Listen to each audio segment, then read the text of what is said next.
বন্ধুরা, এই সেই বাগান বাড়ি, যেই বাড়িটি মহারাজা সূর্যকান্ত আশ্চর্য চৌধুরীর পরিবারের পুরুষেরা বংশানুক্রমে রাতের মনোরঞ্জনের জন্য ব্যবহার করতেন। দেশ বিদেশ থেকে সুন্দরী নর্তকীদের এই বাড়ির পাশেই অন্য একটি ভবনে এনে রাখা হতো, আর দিনের আলো ফুরিয়ে গেলেই নিয়ে আসা হতো এই বাড়িটিতে। মধ্যরাতে এই বাড়ি থেকে শোনা যেত হাজারো নারীর আত্মচিৎকার। এই বাড়িটির সৃষ্টির ইতিহাস সম্পূর্ণ আপনাদের সামনে আজকের এই ভিডিওতে তুলে ধরব। বন্ধুরা, ভিডিওটি না টেনে সম্পূর্ণটি দেখতে থাকুন।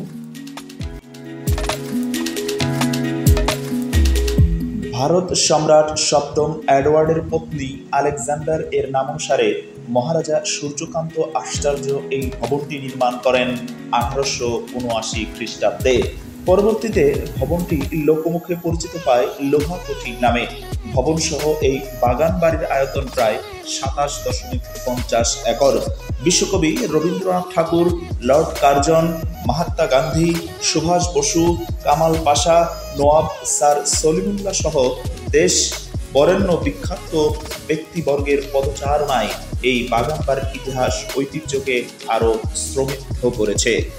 আপনারা এখন দেখছেন বাগান বাড়ির সামনে একটি মূর্তি, যার হাতটি চুরু হয়ে গেছে অনেক আগেই। এই বাগান বাড়ির চারপাশে 4টি এই লোহার স্তম্ভের মতো খুঁটি দ্বারা আটকানো আছে, যেই লোহাগুলো নিয়ে আসা হয়েছিল সুদূর ফ্রান্স থেকে। বাগান বাড়িটি দোতলা বিশিষ্ট। বর্তমানে বাগান বাড়িটি পরিত্যক্ত ঘোষণা করা হয়েছে এবং ভিতরে প্রবেশ সম্পূর্ণ নিষেধ। এই বাড়িটির চারপাশেই পুকুর খনন করা হয়েছিল, যে পুকুরগুলো এখনও রয়েছে। এই পুকুরগুলোতে চাষ করা হতো কুমির, যেন বাইরে থেকে সাধারণ কোনো জনগণ এই বাগান বাড়ির কাছে আসতে ভয় পেত। এই বাগান বাড়ির সামনে অন্য একটি ভবনে রাখা হতো দেশ বিদেশ থেকে দিয়ে আসা বিভিন্ন ধরনের সুন্দরী নর্তকীদের, যাদের রাতের বেলা নিয়ে আসা হতো এই বাগান বাড়িতে মনোরঞ্জনের জন্য। চলুন এখন আপনাদের আমি নিয়ে যাব সেই ভবনটিতে যেখানে রাখা হতো নর্তকীদের। আপনারা দেখতে পাচ্ছেন একটি তেঁতুল গাছ। এই বাগান বাড়ির সৃষ্টির সূচনা লগ্নেই এই তেঁতুল গাছটি রোপণ করা হয়েছিল। এই সুন্দরী মেয়েগুলোর তেঁতুল খুব পছন্দনীয় একটি খাবার ছিল, সেই কারণেই এই তেঁতুল গাছটি রোপণ করা হয়েছিল।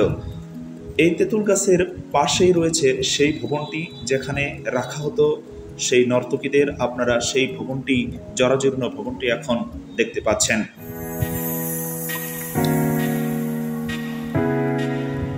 এই ভবনের পাশে যে ভবনটি, সুন্দর ভবনটি আপনারা দেখছেন, এটি পরবর্তীতে টিচার্স ট্রেনিং এর জন্য নির্মাণ করা হয়েছে। পরবর্তী ভিডিও পেতে চ্যানেলটি সাবস্ক্রাইব করে রাখুন।